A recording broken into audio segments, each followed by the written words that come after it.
Selamat pagi jemaat Tuhan, senang sekali pagi hari ini kita bisa bersama-sama berada di dalam rumah Tuhan untuk kita belajar akan firman Tuhan, merenungkan firman Tuhan. Bolehkah saya minta waktu sedikit dari Anda semuanya untuk mengulas apa yang saya sampaikan minggu kemarin supaya saudara tidak kehilangan poin dalam sebulan ini. Karena sebulan ini kita akan berbicara bersama-sama tentang bagaimana menjadi orang Kristen yang dewasa. Minggu kemarin saya sampaikan kepada Anda semuanya sedikit untuk mengingatkan saudara semuanya bahwa ada 3 fase kehidupan orang percaya. Fase yang pertama adalah anak-anak rohani. Anak-anak rohani adalah mereka yang masih bergantung kepada orang lain. Selayaknya seorang bayi, selayaknya seorang balita tidak bisa mandiri. Seorang bayi tidak akan pernah bisa hidup sendiri tanpa orang tuanya mengambil peran secara penuh. Wajar karena masih kanak-kanak. Demikian pula di dalam kekristenan ada fase kanak-kanak rohani. Petobat-petobat baru perlu ditolong, perlu dibimbing, perlu dituntun, perlu diajar. Karena dia tidak bisa secara mandiri bertumbuh dengan dirinya sendiri. Perlu ditolong. Kalau saudara ada di dalam fase ini, percayalah tidak apa-apa. Sebab semuanya harus melewati fase ini. Tetapi yang penting adalah jangan sampai Anda dan saya berlama-lama di fase ini terus-menerus. Anda sudah bertahun-tahun menjadi orang Kristen tetapi masih kanak-kanak rohani terus. Tuhan gak mau hal ini terjadi. Sebab dari kanak-kanak rohani kita harus naik level menjadi orang Kristen yang dewasa rohani. Di fase ini kita tidak lagi tergantung dengan orang lain. Kita tidak harus disuruh-suruh, tidak harus diingatkan. Saudara-saudara, kalau anak kecil mesti diingatkan, sudah mandi atau belum, sudah makan atau belum, sudah belajar atau belum punya tanggung jawab secara mandiri. Tapi kalau orang Kristen sudah beranjak menjadi dewasa, maka dia sudah memiliki kemandirian secara rohani.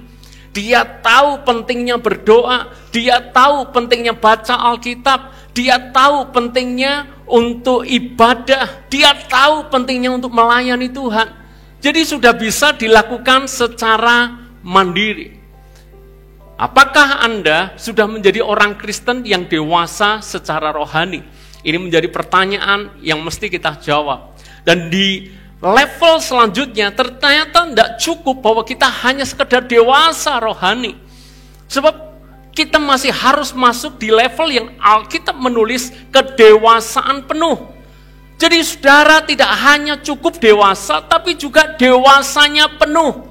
Rasul Paulus menulis, marilah kita bertumbuh ke segala arah kepada Kristus, mencapai kedewasaan yang penuh.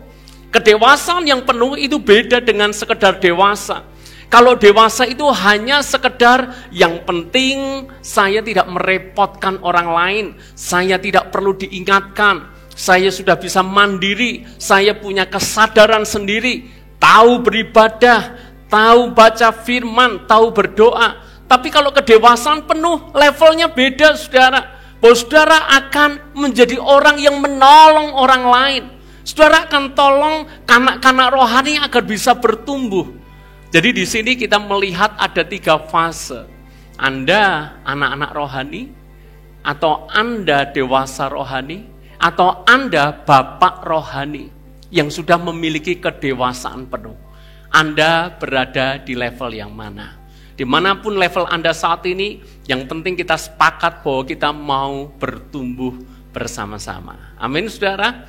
Hari ini kita akan belajar tentang salah satu ciri kedewasaan rohani. Salah satu slogan berkata seperti ini. Slogan ini bagus untuk kita renungkan sama-sama. Jadi taruh perhatian dengan slogan ini. Slogan ini berkata, kedewasaan bukan ditentukan oleh usia. Ya, kita katakan sama-sama, 2, 3. Kedewasaan bukan ditentukan oleh usia. Tidak peduli Anda usianya 20 tahun, tidak peduli usia Anda 30 tahun, tidak peduli usia Anda 50 tahun, bahkan 60 tahun, karena kedewasaan tidak ditentukan oleh usia. Lalu yang penting adalah kedewasaan ditentukan oleh penerimaan dan kesediaan untuk bertanggung jawab. Orang Kristen yang dewasa atau orang yang dewasa adalah orang yang tidak hanya sekedar usia sudah cukup umur, tetapi orang yang bertanggung jawab. Kanak-kanak tidak bisa bertanggung jawab. Itu sebabnya disebut anak-anak, tidak disebut dewasa. Dewasa identik dengan orang yang cukup bisa bertanggung jawab. Saya berikan contoh sederhana. Misalnya di dalam ranah hukum, dalam aspek legalitas, anak di bawah umur itu tidak diizinkan mengambil keputusan secara hukum, tidak diizinkan. Anda tidak bisa misalnya transaksi jual beli rumah. Anda mungkin adalah ahli waris tercantum, saudara.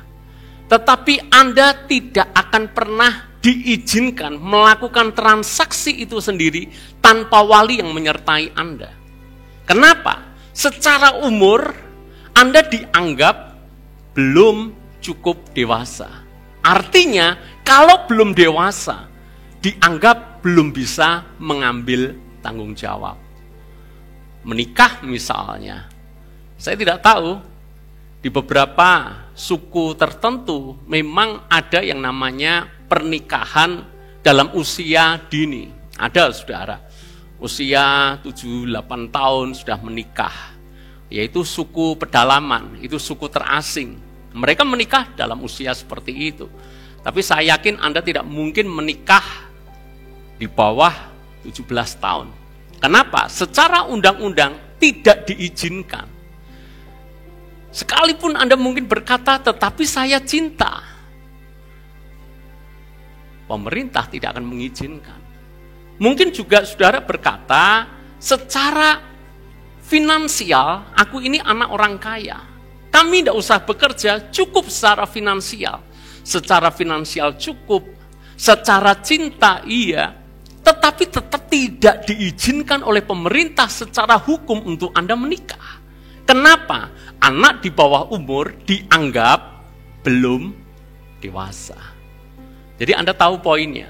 Anak-anak ternyata dianggap belum dewasa dan belum bisa bertanggung jawab. Sementara orang dewasa selalu dianggap harusnya bisa bertanggung jawab. Berarti bahwa kekristenan yang dewasa adalah kekristenan yang bisa mengambil tanggung jawab. Amin, saudara. Sekarang kita masuk pelan-pelan. Sikap kita dalam bertanggung jawab itu menunjukkan kedewasaan rohani kita. Saya ulangi lagi. Cara Anda meresponi hidup Anda itu menunjukkan kedewasaan Anda. Cara Anda menjalani kekristenan Anda itu menunjukkan kedewasaan Anda. Cara Anda bertanggung jawab atas kasih karunia yang Anda terima itu menunjukkan kedewasaan rohani Anda. Saya buktikan beberapa contoh di dalam Alkitab. Esau sekalipun anak sulung, sekalipun menerima hak kesulungan, bisa dikatakan bahwa Esau belum dewasa. Kenapa? Dia tidak mengambil tanggung jawab. Harusnya dia bertanggung jawab dengan hak kesulungan yang dia punya. Amin. Sebagai anak sulung, dia sudah menerima hak sebagai anak sulung, hak kesulungan. Dia juga harusnya menerima berkat sebagai anak sulung. Tetapi ketika dia tidak bertanggung jawab akan hak kesulungan itu, apa yang terjadi? Demi sepiring kacang merah, dia jual hak kesulungan itu. Ini lebih maaf daripada bodoh. Orang kalau mau tukar sesuatu, dia akan tukarkan dengan sesuatu minimal sepadan. Kalau syukur-syukur dia tukarkan sesuatu dengan nilai yang lebih dari yang dia dapatkan. Betul enggak? Anda dapat barang, harga standarnya sebut saja 1 juta, dijual kepada Anda senilai 500.000, maka orang yang cukup cerdas, dia tahu nilainya, maka dia berani investasikan uangnya untuk membeli itu. Karena dia tahu dengan harga bayar yang minim, dia dapat keuntungan yang lebih besar. Kemarin saya sempat lihat di sebuah tayangan di YouTube, saudara. Ada orang membeli mobil tahun 2008. Saya lupa tipenya, tapi itu mobil kuno, Honda apa gitu, 2008. Itu senilai 1,5 M. Ketika saya mendengar itu sudah heran, kok orang ini berani sekali beli mobil tahun 2008 dengan nilai 1,5 M. Dia bayar itu. Apakah dia orang bodoh? Jawabannya belum tentu. Karena kita mesti lihat kelanjutannya seperti apa. Dia beli 1,5 M dan kini harganya kalau dia jual 4 M itu sudah langsung laku. 1,5 M dan dia bayar untuk mendapatkan 4 M. Jadi dia beli rupanya untuk investasi. Karena dia bisa prediksi barang yang ini lakunya akan jauh lebih tinggi di kelak kemudian hari. Itu orang pintar, itu orang cerdas. Tapi orang bodoh adalah dia bayar sesuatu dengan sesuatu yang rendah nilainya. Lebih bodoh lagi yang dilakukan Esau. Hak kesulungan itu tidak ternilai harganya. Orang Yahudi sampai hari ini kalau berdoa kepada Tuhan, yang pertama-tama orang sulung akan mengucap syukur kalau dia lahir sebagai anak sulung. Menerima hak kesulungan, berkatnya double porsi, selalu diprioritaskan. Kalau mendapat bagiannya lebih besar. Bagaimana mungkin Esau mendapat hak kesulungan, tapi dia jual dengan nilai yang sangat tidak sepadan. Hanya dengan sepiring kacang merah. Sepiring kacang merah harganya berapa sih? Harganya menurut Anda berapa? 10.000? Itu burjo, saudara. Sepiring kacang merah anggap saja 20.000, 100.000. Mungkin paling mahal di resto yang sekarang sedang fenomenal di Jakarta. Teh aja 90.000, saudara. Nah, ini sedang fenomenal dan ramai gitu. Mungkin kalau sepiring kacang merah dijual di sana, anggap saja nilainya 1 juta. Mahal sekali. Tapi 1 juta dibandingkan dengan hak kesulungan, itu sangat-sangat murah. Anda tahu poinnya, Esau tidak bertanggung jawab dengan kasih karunia yang dia terima. Dengarkan saya baik-baik. Jemaat Tuhan, Anda mengenal Yesus, Anda sudah menerima yang paling berharga dalam hidup. Lebih dari apapun. Lebih dari kekayaan Anda. Lebih dari pasangan Anda. Lebih dari harta Anda. Lebih dari apapun juga. Lebih dari ilmu Anda. Lebih dari gelar Anda. Lebih dari pekerjaan Anda. Anda menerima Yesus, mengenal Yesus. Itu lebih dari apapun. Ibarat Esau, kita ini sudah menerima hak kesulungan. Yang sudah mengerti prinsip ini katakan amin. Anda menerima hak kesulungan. Pertanyaan saya, apakah Anda akan jual murah-murahan hak kesulungan itu? Yesus kasih perumpamaan. Ada seorang tahu bahwa di ladang itu ada harta karun. Maka orang yang cerdas ini rela jual semua miliknya, beli ladang itu. Tujuannya bukan mengincar ladangnya, tapi dia incar harta karun yang ada di dalamnya. Ingat, dia bahkan rela jual semuanya demi mendapatkan yang berharga. Anda dan saya sekarang dalam posisi sudah mendapatkan yang berharga itu. Jangan pernah jual seharga apapun juga. Amin, saudara. Jangan pernah gara-gara pasangan hidup Anda tukarkan iman Anda. Jangan pernah gara-gara pekerjaan Anda beralih keyakinan. Jangan pernah gara-gara jabatan Anda tukarkan iman Anda. Pegang terus. Ini artinya orang Kristen yang bertanggung jawab. Contoh lagi di dalam Alkitab, saya sebutkan beberapa. Simpson adalah orang terkuat dalam sejarah manusia. Kalau Hercules itu kan hanya mitos, tidak pernah real hidup di dunia ini. Tapi Simpson benar-benar nyata, pernah hidup, tercatat dalam sejarah. Orang yang sangat kuat, kekuatannya sudah tidak diragukan lagi. Dia lawan musuh-musuhnya selalu kalah. Seorang diri dia bunuh 1000 orang hanya dengan tulang rahang keledai. Ketika dia marah, dia cabut pintu gerbang. Anda bayangkan, pintu gerbang itu selalu besar dan selalu berat. Dia cabut, dia angkat sampai ke gunung. Kuatnya luar biasa. Simpson ditakuti oleh bangsa Filistin. Karena di mana ada Simpson, selalu ada kekalahan di pihak mereka. Tapi coba perhatikan, pernahkah Simpson sekali saja tunjukkan kepada saya, menggunakan kekuatan, karunia yang dimilikinya untuk bela Israel? Pernah nggak? Nggak pernah. Selalu permusuhannya, perkelahiannya, pertempurannya dengan Filistin bukan soal dia bela Israel. Soal hawa nafsunya.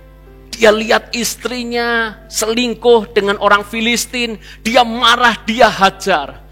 Dia buat teka-teki, kemudian dia tahu dicurangi, dia hajar. Semuanya soal hawa nafsu. Dia tidak bertanggung jawab dengan karunia yang dia punya. Akibatnya apa? Dari seorang yang sangat ditakuti, jadi lawakan, jadi dagelan, diperolok-olok. Kekuatannya dilucuti karena dia bocorkan itu kepada Delila. Kenapa bisa orang di titik paling atas, orang takut, orang segan, orang hormat, bisa jadi dagelan, bisa jadi lawakan? Karena dia tidak bertanggung jawab. Saudara-saudara, kalau saudara dan saya tidak bertanggung jawab atas karunia yang Anda punya, atas keselamatan yang Anda punya, atas kesempatan yang Anda punya. Perumpamaan tentang talenta mengatakan bahwa kita sesungguhnya tidak hanya hamba yang malas, tetapi kita adalah hamba yang jahat. Yesus menyebut orang yang tidak bertanggung jawab tidak hanya, hai engkau hamba yang malas, tetapi Yesus menyebutnya, hai engkau hamba yang jahat. Dan yang jahat harus dihukum. Anda dapat poinnya? Kalau Anda dan saya tidak bertanggung jawab, kita bersalah di hadapan Tuhan, kita sudah berdosa di hadapan Tuhan. Kalau kita tidak bertanggung jawab, itu hanya menunjukkan bahwa kita adalah kanak-kanak rohani, bukan orang Kristen yang dewasa. Bertanggung jawab itu apa sih? Saya ceritakan salah kaprah tentang tanggung jawab, saudara. Anda pernah enggak lihat situasi atau kejadian seperti ini? Orang ngebut ugal-ugalan di jalan raya. Dia setir ngawur atau dia naik motornya ngawur sekali. Lalu kemudian pada satu titik karena dia ngawur, dia ngebut nggak karu-karuan, dia nggak perhatikan rambu-rambu, lampu merah tetap dia terobos, akhirnya terjadilah kecelakaan. Seperti itu. Nah, kemudian mobil lain itu penyok. Karena dia ugal-ugalan, dia setir, dia kendarai mobil ugal-ugalan. Lalu kemudian dia datangi pemilik kendaraan itu. Lalu kemudian dia ngomong, "Pak, ini salah saya tanggung jawab." Gentle enggak menurut Anda? Yang gentle katakan amin. Halo? Yang pernah berbuat katakan amin. Yang penting saya tanggung jawab. Dia ngomong dengan gagah, dengan mantap, "Pak, nggak usah khawatir. Biayanya berapa? Saya ganti full. Saya tanggung jawab." Menurut perspektif Anda, ini tanggung jawab nggak? Pada umumnya orang mengatakan dia orang bertanggung jawab, dia berbuat, tapi dia tanggung jawab. Itu dunia, saudara. Konsep yang benar tentang tanggung jawab, itu bukan setelah melakukan baru tanggung jawab.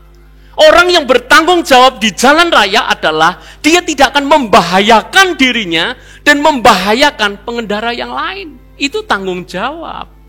Dia tidak ingin membuat orang lain celaka. Itu tanggung jawab. Makanya kadangkala saya agak gimana gitu. Kalau lihat ada teman posting di WhatsApp, di status, di Facebook, ngajak keluarga, ngajak anak-anaknya, lalu kemudian ngebut, lalu kemudian sambil dia setir di jalan tol, kecepatan full, dia video secara live. Guys, 200 guys, mentok guys. Kalau sendirian gak apa-apa saudara. Tapi kalau ajak anak, ajak keluarga, menurut saya kurang bijak dan kurang tanggung jawab. Kalau ada seorang kepala keluarga naik motor, nggak pakai helm, anaknya di depan, nggak pakai helm, bawa anaknya satu lagi dan istrinya, jadi satu motor untuk 4 orang tanpa helm semuanya. Dan dia berkata, kalau ada apa-apa, nggak apa-apa, kami tanggung jawab. Maaf, kalau mati, itu pengendara lain disuruh tanggung jawab loh saudara. Dia sih mungkin frustasi dengan hidup, aku mati nggak apa-apa kok. Loh, andanya nggak apa-apa, tapi orang lain dirugikan. Kapan hari, mungkin 3 Sabtu yang lalu, saya touring dengan Brian, kebetulan saya di depan, Brian di belakang. Kami selalu berusaha hati-hati, ya banter sewajarnya seperti itu. Lalu kemudian ketika di tikungan seperti itu, ya kami menikung, tiba-tiba dari, namanya tikungan kan itu buat yang di lawan saya itu area blind spot, area yang tidak lihat, namanya tikungan kok saudara. Lalu kemudian masih ada mobil, saya tidak nyangka, karena jelas ada mobil, masih ada motor kencengnya minta ampun, pakai NMAX, yang motornya NMAX jangan-jangan Anda, ajak anak kecil di depan, dua-duanya tanpa helm, kencengnya luar biasa. Saya kagetnya ampun. Saya harus minggir hampir out saudara, gara-gara menghindari dia. Ini namanya nggak tanggung jawab. Saya pesan lagi ya saudara, tidak bermaksud apa-apa dari kedalaman hati saya, tidak ada bermaksud membicarakan satu dan yang lain hal. Tapi saya pesen lagi buat anak-anak muda, anak-anak youth. Ada anak-anak muda pacaran kebablasan.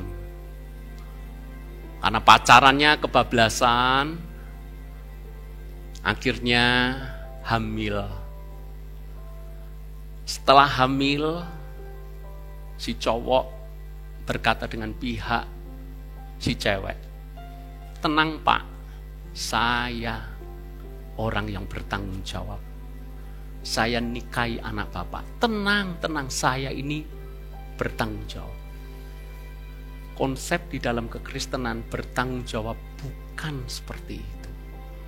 Anda jaga pacaran Anda kudus, itu tanggung jawab. Yang setuju katakan amin. Anda menghargai cewek Anda, itu tanggung jawab. Jadi jelas saudara, tanggung jawab itu bukan setelah Anda melakukan, baru Anda mengatakan saya tanggung jawab. Anda memang harusnya melakukan itu. Anda nabrak, mobil lain rusak, Anda kabur, itu parah. Kalaupun Anda ganti, itu tidak menjamin, tidak membuat Anda disebut orang yang berdewasa atau orang yang dewasa di jalan raya. Anda nangkap poinnya? Hal yang kedua, beranilah ambil tanggung jawab.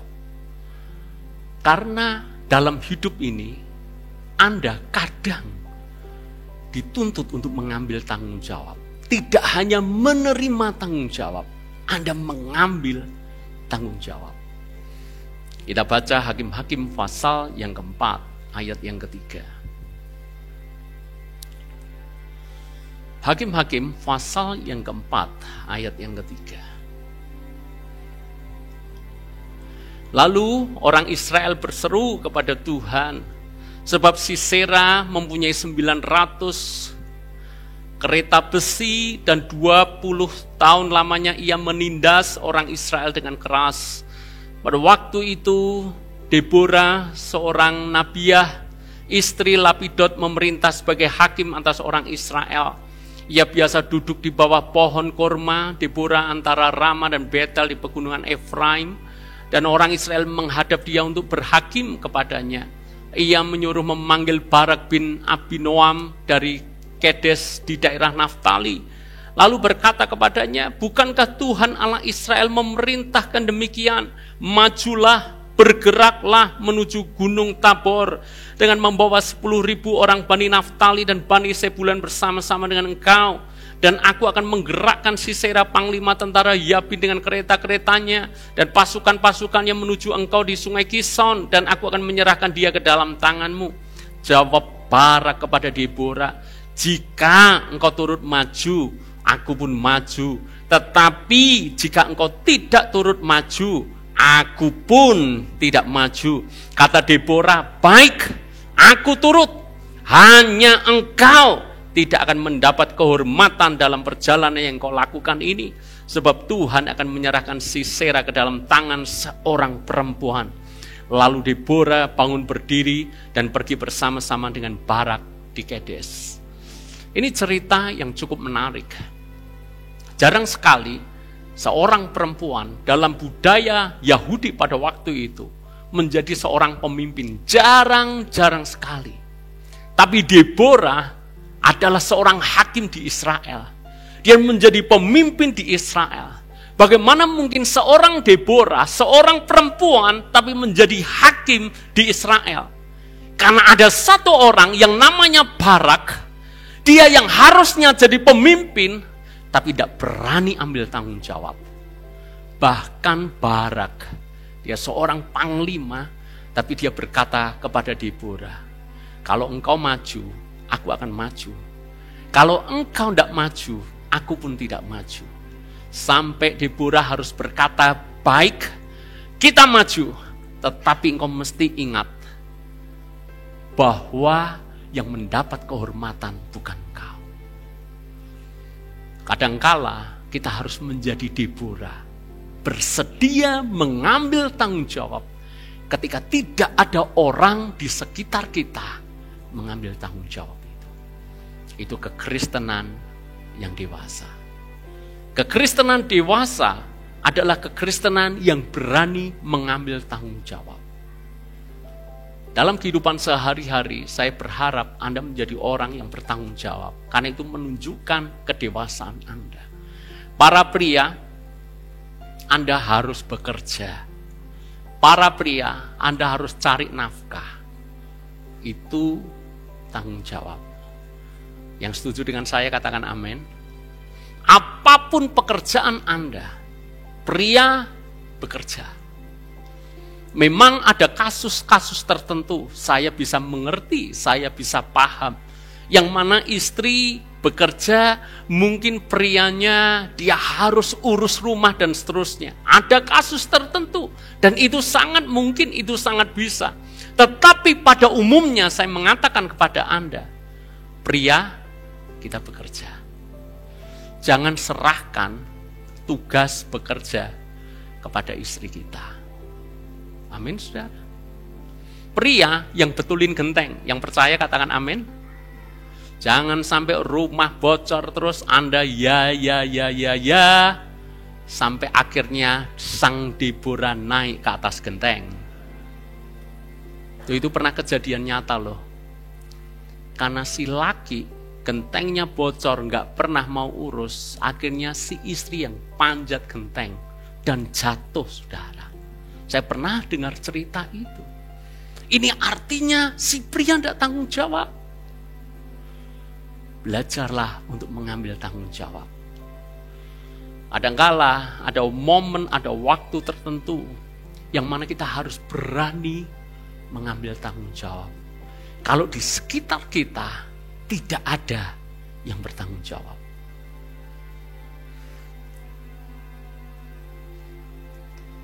Saya masih ingat, ini cerita sederhana saudara. Bahwa kadangkala kita berada dalam situasi yang mana kita seolah mengalami jalan buntu karena tidak ada orang yang mengambil tanggung jawab itu. Kalau Anda di posisi orang itu, apa yang Anda lakukan? Anda diam, ya karena tidak ada orang yang gerak, aku yang gak mau gerak. Atau Anda bersedia mengambil tanggung jawab seperti Deborah. Saya bersyukur di tahun ini kita punya beberapa event. Dan ketika saya tawarkan, beberapa orang mengatakan, ya, saya bersedia. Ya, saya mengambil tanggung jawab. Saudara bayangkan, kalau tidak ada yang berani mengambil tanggung jawab, nggak ada event.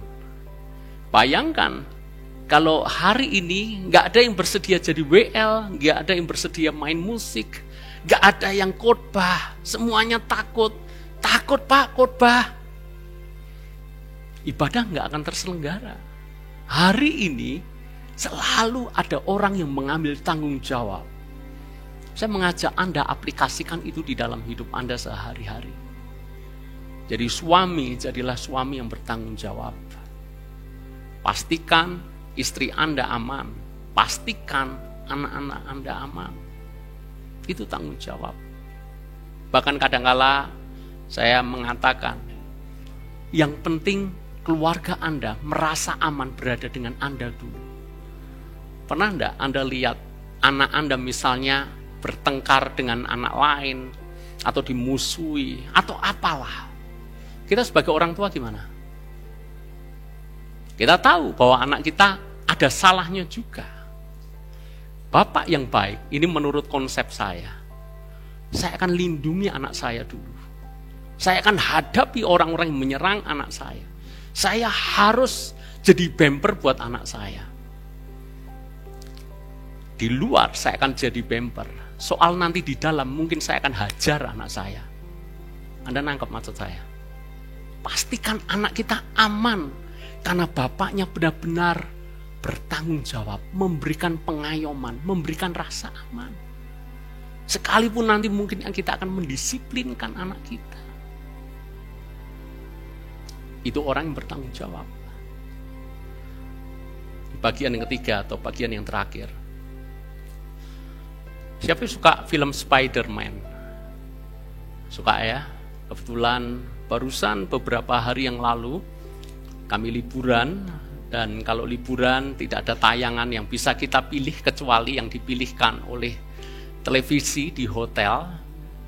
Kebetulan nontonnya adalah Spider-Man. Dan salah satu kalimat yang sangat terkenal di film Spider-Man tentang Peter Parker adalah great powers comes great responsibility. Kekuatan yang besar itu datang dengan tujuan atau seiring dengan tanggung jawab yang besar. Jadi rupanya nasihat ini ditujukan kepada Peter Parker karena dia seorang yang punya kekuatan super.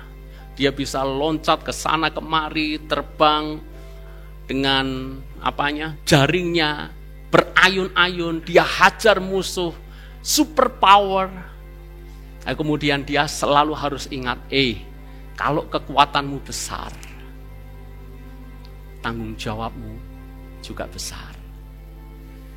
Menjadi pertanyaan buat kita, kalau kita bukan Peter Parker, nama saya mirip Petrus, kalau sana Peter, saya Petrus, saya bukan Peter Parker, saya Petrus, quick lagi. Saya nggak punya kekuatan sehebat Peter Parker. Ternyata saya pelajari gini, konsep dalam Alkitab itu beda loh. Bedanya gimana? Bedanya gini. Kalau yang dibilang Peter Parker ini kan gini, kalau kamu punya kuasa besar, kamu harus punya tanggung jawab yang lebih besar untuk kamu gunakan powermu, untuk gunakan kuasamu.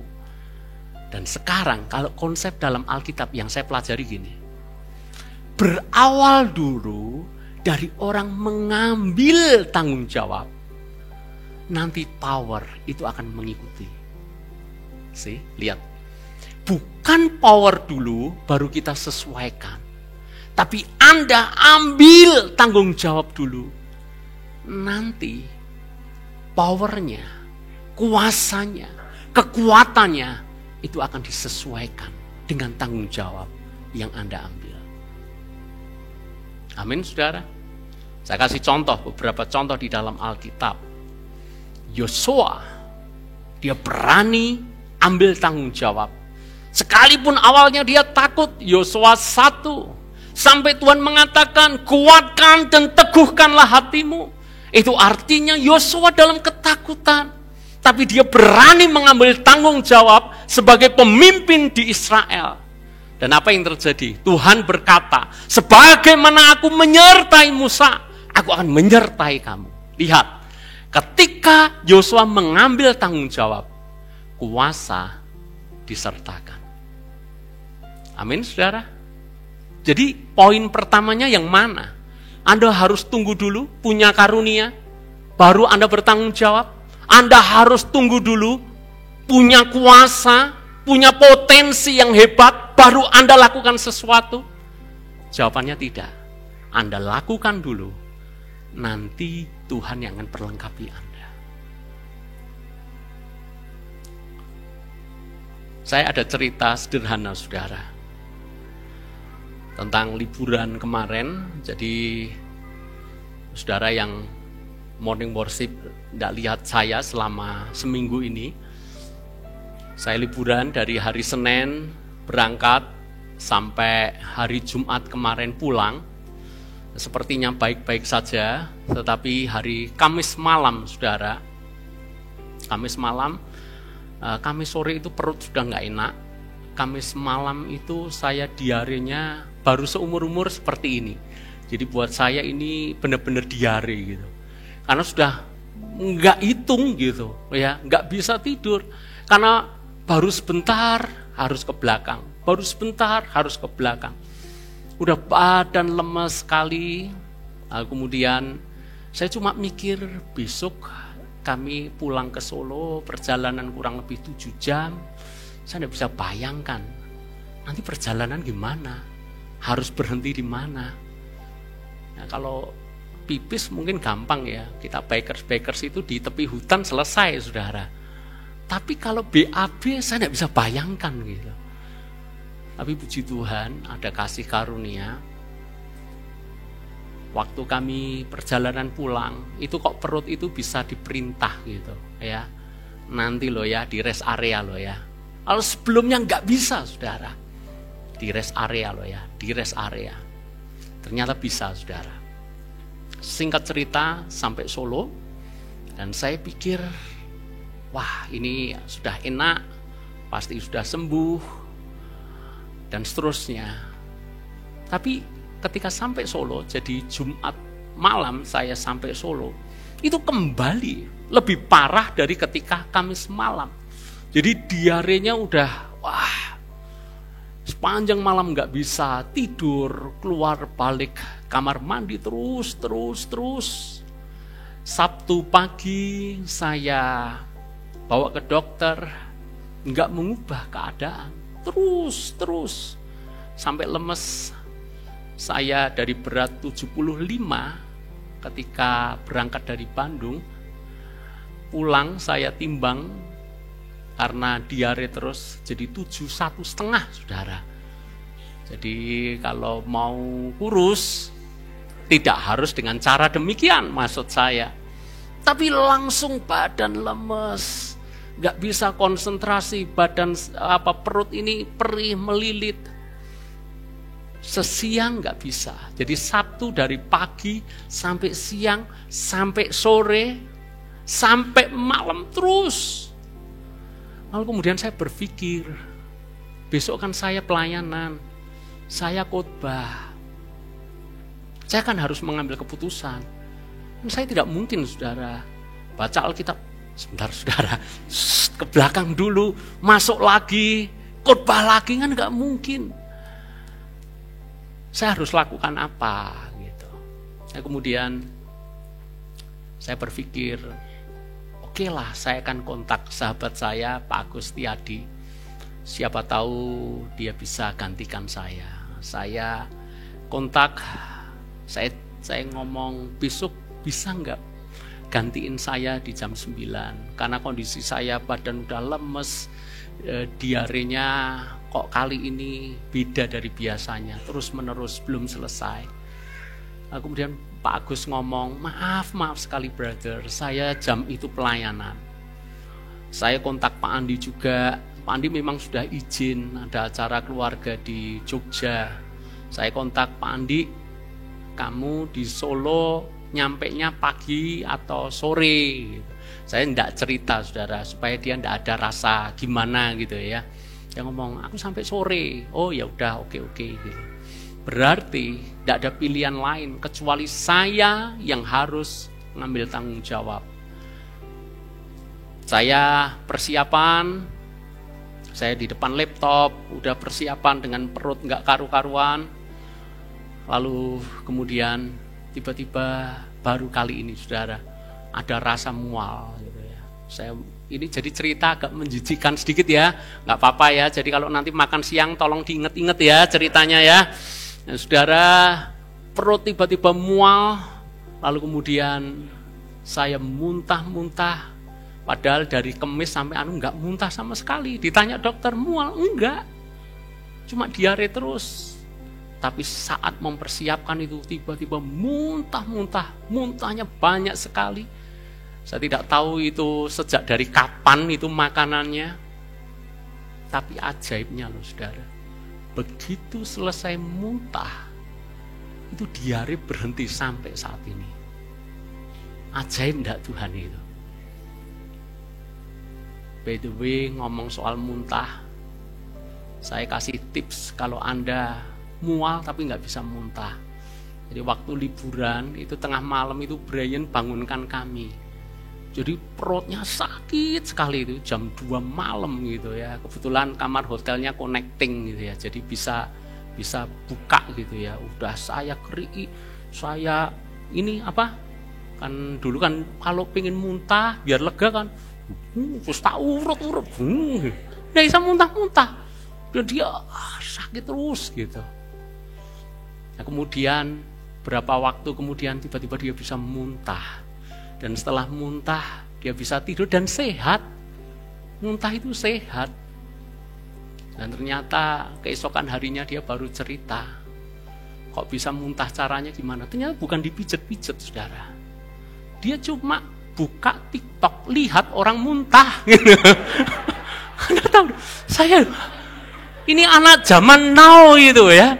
Jadi Anda bisa praktek gitu ya. Kalau pengen muntah di teka-teko nggak muntah-muntah, lihat TikTok aja orang yang muntah, Anda kan muntah, berhasil dia, sehat gitu.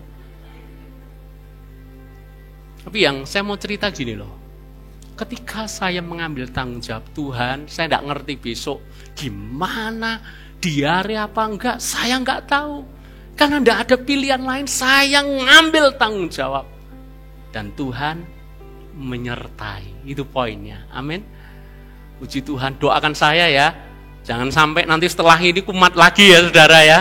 Saya pengen ini permanen, benar-benar sembuh, enggak diare lagi. Tapi saya puji Tuhan dari terakhir jam 9 saya muntah sampai sekarang udah nggak diare lagi.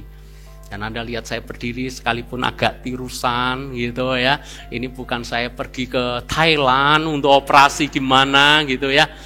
Ya karena kemarin aja. Tapi poin yang saya bagikan adalah ambillah tanggung jawab. Nanti Tuhan akan menyertai Anda. Kalau di tengah-tengah keluarga Anda, di tengah-tengah keluarga besar sedang ada masalah, mungkin kakakmu juga sudah punya kesulitannya sendiri, mungkin adikmu punya kesulitannya sendiri, tidak ada yang ambil tanggung jawab. Hari ini Anda dengar firman, ambillah tanggung jawab. nanti Tuhan akan menyertai Anda. Amin. Di dalam pelayanan, mungkin siapa ini yang mau melakukan ini, siapa yang mau kerjakan ini, ambillah tanggung jawab.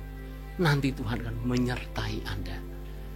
Di mana ada tanggung jawab, ada kuasa Tuhan yang disertakan kepada kita semuanya. Ciri orang Kristen yang dewasa adalah orang yang bertanggung jawab. Ada satu lagu yang tepat sekali. Ketika kita hidup menggenapi firman Tuhan, kita melakukan kehendak Tuhan, kita bertanggung jawab, tanda mujizat menyertai kita. Pemain musik, pemuji, mari kita bangkit berdiri, majulah ke depan, kita nyanyikan pujian ini.